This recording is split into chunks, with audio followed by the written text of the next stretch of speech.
chapter of the Daughters of the American Revolution, or DAR, was established 125 years ago. Included among its founders are some of the most prominent women in Erie's history. But current members of the organization do not want them to be forgotten. So tonight, our John Last tells us how that is being accomplished in this edition of The Last Word.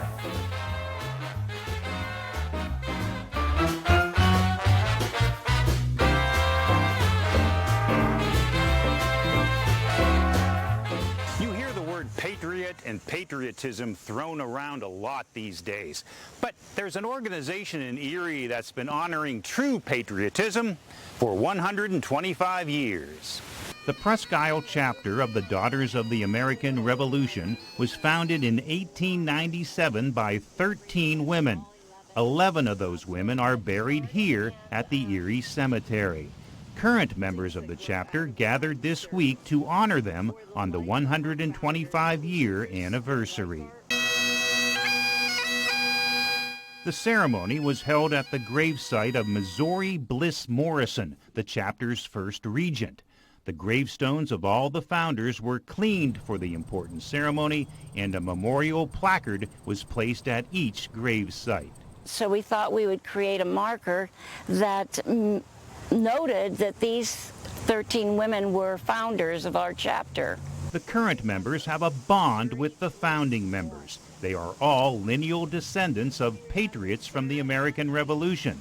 They also honor their history, and they serve their community and their country. One of the founding members is Sarah Reed, a legendary name in Erie's history. The Home for the Friendless, which she helped establish in 1871 as a refuge for women and children who needed care, was renamed in her honor. It's been the Sarah Reed Children's Center since 1935. But what about the other 12 founders? What's interesting in researching these women is there's more written about their husbands than there is about them. The current chapter members are compiling biographies of all the founders. The biographies will contain accomplishments of the women themselves, not their male relatives. And we don't want this to be her husband did this and her son did that.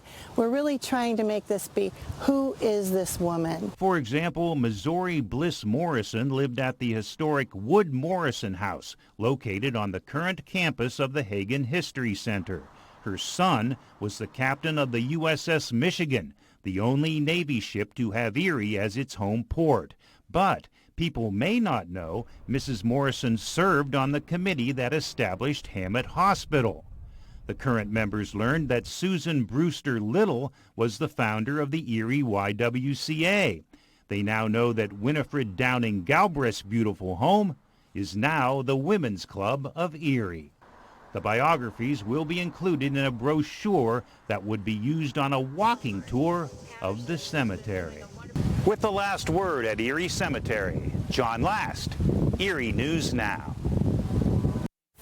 John, with some amazing information there. And the two founding members who are not buried in Erie Cemetery are buried in New York and in Illinois.